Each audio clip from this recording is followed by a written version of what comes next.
qu'est-ce qu'est le patriotisme si ce n'est l'amour de la nourriture de notre enfance? Ouais, c'est assez juste.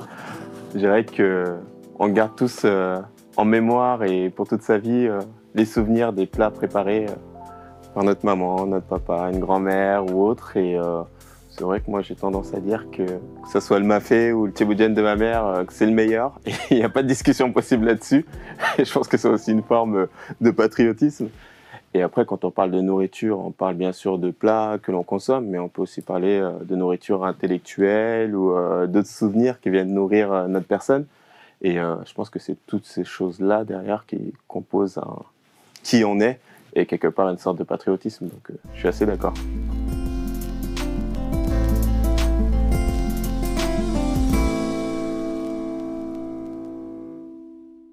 Maurice Ako, bonjour. Bonjour.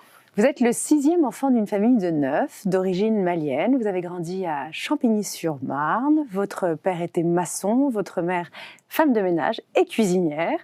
Vous avez passé 14 ans de votre vie auprès de chefs importants pour vous, comme des maîtres, Hans Zanner et Thierry Marx, pour n'en citer que 2. Vous avez reçu votre première étoile du guide Michelin à l'âge de 28 ans. Et ça, c'était pour un restaurant dans lequel vous travaillez toujours, Mosuke. Vous avez ouvert depuis 2 street food et puis un autre grand restaurant, c'est le Grand Défi, Lafayette. C'est dans le 8e arrondissement, à 2 pas de l'Élysée, sans couvert à chaque service. Et toutes ces salles ne désemplissent pas. Vous avez un talent fou. Votre émission, d'ailleurs, Cuisine ouverte hebdomadaire sur France 3, a eu des audiences records récemment. Moi, j'adorerais, Maurice Ako, vous parler de fumée, d'épices, de piments, mais là, je crois que je vais vous cuisiner à mon tour. Je vais d'abord vous parler de votre enfance, parce que ça m'intéresse, si vous êtes d'accord. Est-ce que vous pouvez me décrire en 3 adjectifs l'atmosphère qu'il régnait dans votre foyer quand vous étiez petit? Je dirais heureuse, parce que c'était beaucoup de joie. Heureuse, nombreuse, parce qu'on était beaucoup, et surtout insouciante. Insouciante. Pourriez-vous aussi me dire à quelle heure votre mère commençait à se mettre au fourneau? J'ai jamais vraiment compris son fonctionnement. Mais ça commençait à 11h, mais généralement le plat de 11h qui a commencé à 11h était plutôt celui qu'on mangeait le soir. Donc je suppose que celui qu'on mangeait le midi était préparé de la veille. Donc il y avait un roulement comme ça, donc elle cuisinait beaucoup et tout le temps. Et vous mettiez la main, vous, sur... Non, j'étais pas du tout quand j'étais jeune. J'étais vraiment... Si je faisais en cuisine, c'est pour essayer de manger un petit truc, mais je cuisinais pas du tout quand j'étais jeune. L'odeur de votre enfance, de cet appartement, c'était quoi? L'odeur, c'était l'odeur de plats qui mijotent, d'un mafé qui est sur le feu, qui va cuire pendant 1 heure, pendant 2 heures, du mil pour le tiakri qui est en train d'être mélangé dans ce côté un peu argileux. Et vécu autour de ces odeurs en fait, de plats qui sont toujours en cours de préparation, d'une farce au persil pour un poisson. Et il y a toutes ces odeurs mélangées finalement quand on arrive dans la maison. Est-ce qu'une mère de 9 enfants s'assied à table? Non, malheureusement, une mère d'autant d'enfants ne s'assied pas à table, mais en tout cas, s'assure que tout le monde est bien installé et bien en train de manger avant elle de s'asseoir. Donc, il y a ce côté vraiment où elle veillait sur nous jusqu'au bout. Et il y avait un rituel pour démarrer un plat? Est-ce qu'on attendait que tout le monde soit servi ou est-ce que tout le monde se servait un peu à la va-vite? Est-ce certains le mangeaient debout? Comment ça se passait? Non, on mangeait autour de la table. Après, on mangeait autour d'un plat unique. Vraiment, tout le monde mange en même temps, ensemble, et justement, on s'attendait pour manger, quoi. Et on se resservait au bout de combien de temps? Est-ce qu'on attendait que tout le monde ait fini son assiette pour commencer à se resservir? Ah non, quoi. C'est ma mère qui resservait, de toute façon, donc on n'a pas le choix. Donc, c'est elle qui avait la main sur... Voilà, vas-y, allez, vous n'avez pas assez mangé encore. C'est encore pareil à l'heure actuelle. Donc, Maurice, ton assiette, là, il n'y avait pas assez dedans, tiens, je t'en rajoute. Ne l'invitez pas dans vos restaurants, elle risquerait de le faire avec les clients. Avec les clients, non, vous n'avez pas fini, vous n'avez pas assez mangé, je vous en remets. Mais c'est cette générosité et puis ce côté toujours, t'as pas assez mangé, quoi. Est-ce que vous étiez le chouchou? Peut-être celui de ma mère, pas de mon père. Chacun ses chouchous. Mais non, je porte aussi le nom de son père, donc ça joue aussi un petit peu. Vous êtes le 6e, et parce qu'on sent chez vous une grande sécurité, une grande douceur, comme si cet amour qui ne se disait pas, mais qui se disait à travers les plats, avait quand même infusé dans votre personnalité. Est-ce que aujourd'hui, vous sentez que vous lui êtes redevable de ça? Ouais, je lui dois beaucoup là-dessus parce que j'ai grandi et depuis mon enfance jusqu'à maintenant, avec un tissu familial hyper sain et hyper très, très autour de moi. Donc, j'ai toujours grandi en sécurité et j'ai toujours pu garder un peu cette âme d'enfant et pas m'inquiéter de demain et toujours m'occuper de ce que j'ai à faire au jour le jour. Et c'est vrai que, sans cet amour et cette sensation de sécurité, je pense que j'aurais pu être bien différent, mais ouais, je la remercie tous les jours pour ça. Une question maintenant sur vraiment votre habitacle interne. Quel est le goût que vous aimeriez retirer de votre papillothèque? Un goût qui vraiment vous est désagréable? Un goût à retirer. Le goût de trop de piment. Trop de piment. Ouais, c'est quelque chose que je travaille énormément au quotidien. Mais c'est vrai que il y a des fois, ma mère mettait toujours un piment dans la sauce et parfois il explosait dans la sauce, ça pouvait arriver. Et là, vraiment, on avait le piment qui allait dans la sauce et la sauce était pleine de piment. Mais bon, le plat, il a pris 3 heures à cuire, donc il faut le manger maintenant. Donc ça recouvre tous les goûts. Je l'oublierai jamais. Ouais, mais ça forme, hein, maintenant, je suis beaucoup plus tolérant au piment. Et vous avez le lait qui coule encore quand vous avez mangé du quand piment. j'y repense, là, je me souviens vraiment de la souffrance à manger. C'était pas un moment agréable à ce moment-là. Question indiscrète, est-ce que vous avez peur de manquer? Est-ce que j'ai peur de manquer? Manquer d'idées? Non. De temps non plus. Non, c'est pas une peur qui me guide. Je peux avoir d'autres peurs, mais c'est vrai que la peur de manquer, non, parce que j'ai toujours confiance en demain. Un rêve de voyage, Maurice Ako, quel serait-il? Rêve de voyage? Le Japon encore et toujours. Même si j'y vais régulièrement, je pense que ça sera toujours mon rêve de voyage parce que ce pays me nourrit énormément intellectuellement. Parce que c'est une école de la persévérance, de l'humilité, comme ça, d'une espèce de cycle de perfectionnement en permanence, non, du geste. Ouais, il y a le perfectionnement du geste et puis il y a ce côté contemplatif qu'on retrouve qu'au Japon, ce côté où quelque part on fait un pas de côté et puis on s'autorise à juste observer et puis profiter du temps qui passe, d'une saison qui passe et ainsi de suite. Donc c'est un rythme qui est totalement différent et j'adore d'avoir cette possibilité dans ce pays de faire ce pas de côté, de se dire dans la folie quotidienne, non, là je prends le temps, je m'arrête 2 minutes et juste je profite de ce qui m'entoure au moment, à l'instant T et à l'instant présent. D'abord, est-ce que vous voulez vous-même avoir une famille nombreuse? En former une, je veux dire. Non, malheureusement, je ne peux pas former une famille nombreuse. J'ai adoré être un membre de la troupe, mais c'est vrai qu'être le chef de la bande, c'est un peu compliqué. Un peu compliqué. Mais vous avez une petite fille depuis 6 mois. Oui, j'ai une petite fille et je suis très content d'être papa d'une petite fille. Qu'est-ce que ça a changé dans votre vie? Ça change... le poids des responsabilités, c'est être chef d'entreprise, c'est des responsabilités auxquelles je m'étais habitué maintenant depuis 3 ans, mais c'est vrai que c'est totalement différent et avoir cette personne totalement en charge, donc cette petite personne de 3 mois, c'est autre chose, ça change notre perception du monde et ça nous amène aussi à faire plus attention au monde qu'on veut laisser pour eux et pour demain, quoi. 6 mois, c'est l'âge où on passe du lait à une diversification des aliments. Et j'imagine que vous êtes en train de vous dire comment je vais pouvoir élargir ces papilles et faire en sorte qu'elle ait accès à beaucoup de goûts, une diversité. La pauvre, elle va avoir beaucoup de goûts à assimiler au début. Je dis pas que c'est un job facile, mais je promets qu'elles seront toutes bonnes, ces purées. Mais c'est vrai que c'est... Ouais, j'ai hâte de lui faire goûter. J'ai hâte de lui faire goûter plein de produits et de voir ses réactions. Et j'ai envie que cet enfant aime manger parce qu'elle va avoir beaucoup à manger dans sa vie. Comment bien vieillir dans votre métier, Maurice Ako, votre métier de chef cuisinier? Pour bien vieillir dans ce métier, moi je dirais que c'est garder un esprit qui, lui, est jeune, d'avoir cette curiosité, d'aimer découvrir, d'aimer ne pas savoir.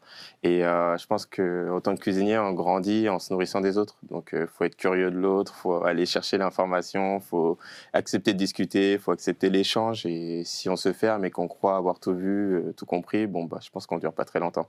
Il y a quelque chose qui se ferme, justement, dans la créativité. Merci beaucoup. Et j'ai envie de vous dire une citation de Maupassant, de Guy de Maupassant, avant de passer on aime sa mère presque sans le savoir, sans le sentir, car cela est naturel comme la vie. C'est beau.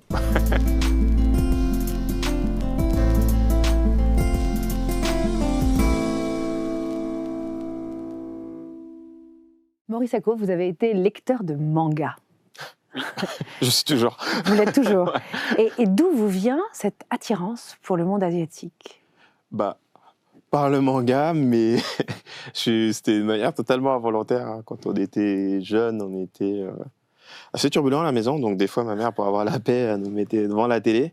Et à l'époque, il y avait le Club Dorothée qui était le premier en France à diffuser les mangas, donc ces animations japonaises à l'époque.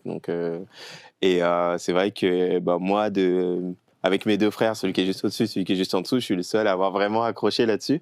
Et ça a commencé comme ça. Et après, de fil en aiguille, j'ai commencé à lire du manga. Et puis, c'est une passion qui m'a jamais lâché depuis cette époque-là. Et c'est de là qu'on tire cette imprégnation asiatique dans votre cuisine. C'est ce point de départ, c'est le fait d'avoir visionné des séries en manga. Ouais, c'est vraiment le point de départ de cette cuisine. C'est parti du manga. Et alors justement, vous parliez du Japon, mais il y a quand même ce grand héritage aussi de la cuisine africaine.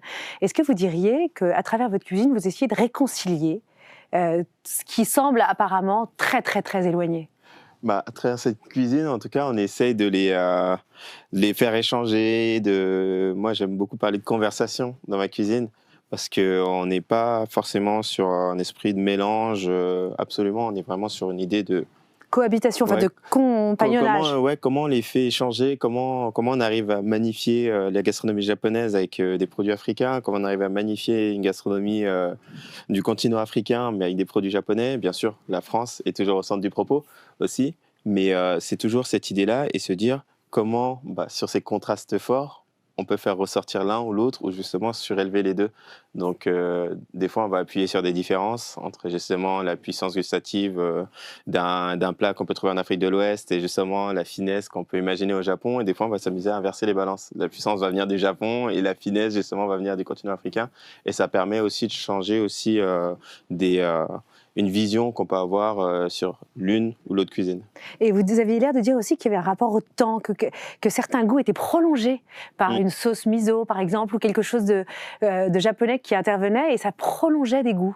Oui, bien sûr. Par exemple, sur un des plats qu'on fait au restaurant depuis l'ouverture, qui est le bœuf avec la sauce mafé, donc base d'arachide. Donc l'idée, c'est que sur cette sauce, je vais prendre une recette assez classique, finalement la recette de ma mère, qu'on va juste filtrer, donc on va conserver que la sauce. Et dans cette sauce, on va venir ajouter du miso, donc vraiment un condiment de base de la gastronomie japonaise. Et ce miso va apporter beaucoup d'umami et plus de complexité dans la sauce. Et finalement, ça va venir prolonger cet umami, tous les arômes de la sauce. Donc à ce moment-là, on va voir le produit japonais qui va vraiment venir se mettre au service de cette recette malienne. Et c'est un peu l'idée de ce qu'on fait chez Mosuke. On n'est pas sur une fusion ou sur quelque chose qu'on vient sur un mélange forcé. On est vraiment au service de. Et c'est inversement, par exemple, sur une recette japonaise où on fait un œuf au dashi, on va s'amuser à changer le katsuobushi, donc le poisson fumé qui compose le dashi, avec un poisson fumé africain qui, lui, va avoir beaucoup plus de puissance. Et là, ça va nous faire un dashi qui est beaucoup plus opulent, beaucoup plus riche. Et quelque part, on lui enlève un peu sa cravate à ce dashi et on va l'amener sur quelque chose de beaucoup plus exubérant. Et c'est aussi ça, dans cette cuisine, c'est amener la chaleur là où ça peut être un peu austère et inversement, amener un peu de finesse et de légèreté là où ça peut être justement riche et puissant. Alors moi, ce qui m'intéresse aussi, c'est de comprendre comment notre cuisine à nous, la gastronomie française, avait peut-être épuisé ses charmes avec la crème fraîche partout, la crème vraiment laitière, les sauces comme ça au beurre. Est-ce que vous diriez qu'aujourd'hui, la cuisine française avait vraiment en elle-même, toute seule, elle tient plus très bien le choc de la mondialisation gastronomique? Si, la cuisine française, moi je trouve qu'elle est belle et qu'elle est justement, c'est ce côté intemporel qui la rend si belle. Et pour moi, justement, on se perdrait à vouloir la changer parce que c'est un peu justement dans ces fondements-là qui fait que cette cuisine est unique au monde et pour moi, qui a appris à cuisiner par la cuisine française. Je cuisinais pas enfant et la cuisine japonaise, je l'ai appris beaucoup plus tard. Donc j'ai appris à cuisiner à l'école de cuisine, donc à l'école de cuisine française. Je sais que les bases que j'ai eues sont les meilleures bases de cuisinier qu'on puisse trouver au monde. Donc c'est un tour de main, quelque chose C'est un tour de main, c'est une technicité, c'est un savoir-faire qui est unique au monde. Et c'est aussi dû à la richesse du patrimoine français et de terroir français, où on va trouver aussi bien le climat méditerranéen avec une cuisine très légère, avec une cuisine de poisson, d'huile d'olive, qu'une cuisine normande où là, on va être sur le beurre, la crème. Mais il en faut aussi, parce que ça fait beaucoup de bien à la cuisine de montagne, au Pays Basque. Et c'est cette richesse qui fait la force du cuisinier français. Et c'est pas pour rien que d'autres chefs qui sont aujourd'hui à l'étranger et qui font beaucoup de bien à la gastronomie mondiale sont venus se former en France à un moment ou à un autre. Donc, au contraire, je dirais qu'il ne faut pas justement se dire que la cuisine française est dépassée, et au contraire être fier d'être une cuisine de référence qui permet de servir de caisse à outils derrière pour des chefs comme moi qui vont s'en servir pour être plus créatifs et pour pousser un peu plus les goûts sur d'autres choses. Et vous poussez en plus le côté français à l'extrême avec ce superbe restaurant que vous venez d'ouvrir il n'y a pas si longtemps, cet hiver, Lafayette, à 2 pas de l'Élysée, je le disais, mais c'est un hôtel particulier. Il y a 3 salons en enfilade, des espèces de lambris, très 19e siècle, très 18e, 19e. On est vraiment dans une espèce avec un service de table à l'ancienne, un peu chiné à droite à gauche. Il y a 100 couverts, mais quand même, on est dans un décor presque de cocotte intimiste sympa. Et vous diriez que c'est un immense défi pour vous là, d'arriver dans cette espèce de patrimoine très lourd, un peu teinté de côté suranné, Bien sûr. et d'arriver avec votre espèce de piment complètement fou qui vient un peu réveiller tout le monde. Ouais, c'était vraiment toute l'idée de base du projet, c'était se dire comment on arrive à respecter l'historique, l'histoire de ce lieu et tout son passé, et derrière pouvoir raconter un futur qui lui est différent et qui ressemble aussi au Paris d'aujourd'hui, quoi. Donc comment relier le Paris de 1728 historique avec la moulure au plafond, le plafond peint, les dorures partout. Incroyable. Et ce côté magique qui fait que la France et Paris et aujourd'hui Paris. Et d'un autre côté, se dire, bon, bah, finalement, ce pays aussi a évolué. Il y a d'autres cuisines qui sont arrivées entre-temps. Et comment on arrive à lier tout ça dans un endroit sans abolir les identités multiples, c'est ça que vous dites. Garder le meilleur des deux, finalement. Donc, garder l'histoire, garder le patrimoine, garder la beauté de tout ce qui... Par exemple, on a gardé le vieux parquet, qui est vraiment pas le plus simple parce que ça grince, c'est pas droit et autres. Mais on vous ça a entend tellement arriver. de cachet. C'est ça, on s'entend arriver de loin. Mais bon, c'est ce qui fait le charme du lieu. Mais de l'autre côté, bah, quand on pose l'assiette, bah, oui, on s'amuse à hybrider, à jouer avec une soupe, par exemple, de maïs qu'on fait au restaurant. Donc, c'est une corn chowder parce qu'on a des inspirations américaines aussi, qui est vraiment un plat très populaire américain, qu'on vient refermer avec un feuilletage un peu à la manière d'une VGE à la Bocuse. Et là, tout de suite, bah, on s'amuse à brouiller les frontières, à brouiller l'épice. Et on le voit arriver, on se dit, bah, c'est très français, on casse la croûte, on mange et ça devient américain. Et quelque part, il y a cette magie de se dire, bah, je sais plus où j'habite. Et c'est génial, quoi, accepter de se perdre comme ça dans une assiette, dans un plat. Alors, vous avez fait un choix, c'est de fermer ce restaurant le samedi à l'heure du déjeuner et le dimanche. Ça, c'est presque un choix contre-intuitif, Maurice Sacco. Pourquoi ce risque? C'est parce que vous voulez que vos équipes soient heureuses, comme vous? Bah, fermer le week-end, c'est une question qu'on se pose de plus en plus. Et on fait un métier qui exigeant pour les corps, exigeant pour les esprits. Et c'est vrai que c'est bien de penser de plus en plus au bon équilibre entre vie professionnelle et vie privée. Et je sais que pour donner le maximum dans sa vie pro, il faut avoir une vie privée équilibrée. Donc c'est quelque part une recherche de cet équilibre. Et essayer d'élever ses enfants, par exemple. Essayer de s'occuper de ses enfants, elle leur fait goûter plein de purées différentes.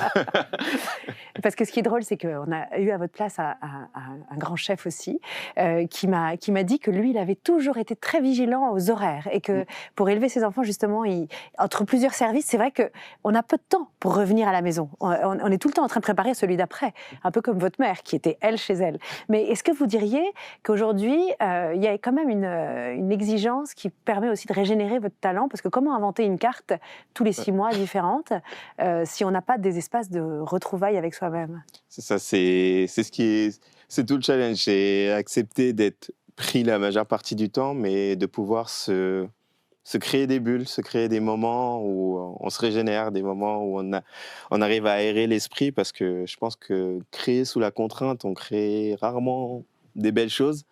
Parfois, oui, mais ça devient un peu la loterie. Mais quand on a un esprit aéré, qu'on arrive à justement couper la part en deux, c'est pour des moments de travail très intenses, mais des moments de détente et de repos qui sont eux aussi intenses, bah derrière, c'est un cercle vertueux et on arrive à produire plus, être plus créatif, être plus efficace aussi dans son processus créatif. Et Maurice Sacco, où est-ce que vous allez, vous, en dehors de ce restaurant et de votre appartement à Paris, pour vous régénérer? Quel est l'endroit qui vous permet de vous retrouver vraiment Bah, en vous-même? ça, ça a beaucoup bougé, hein, je dirais. Avant, c'était tout simplement le salon de ma maman. Donc, retourner à la maison, retourner à Tournan-en-Brie, là où mes parents habitent. Et finalement, juste redevenir à ce moment-là, non pas Maurice Sacco, mais Maury, sixième de la famille des 9 enfants. Mhm. Et tout lâcher et puis juste se laisser porter et puis manger les plats qu'on m'apporte. Sans les Donc commenter. voilà, sans rien du tout, juste manger et puis trouver ça super bon. Et maintenant, j'irai aussi passer du temps avec ma fille, quoi, et puis en famille. Donc j'irai, globalement, si je dois raisonner, j'irai en famille. C'est là où je me ressource, c'est là où... Et retourner en Afrique, chez vous, au Mali, dans un endroit où justement les odeurs, la générosité, l'atmosphère aussi extrêmement vivante vous appartient. Est-ce que c'est quelque chose que vous envisagez?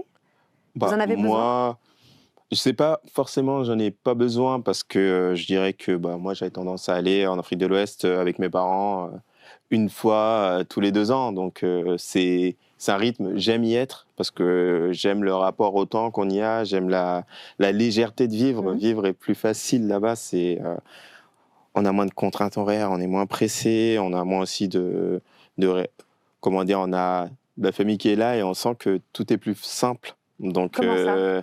tout est plus simple dans le sens où on est moins pressé globalement et c'est pas une idée il n'y a pas de rendez-vous ou autre, c'est juste que le rapport au temps est différent.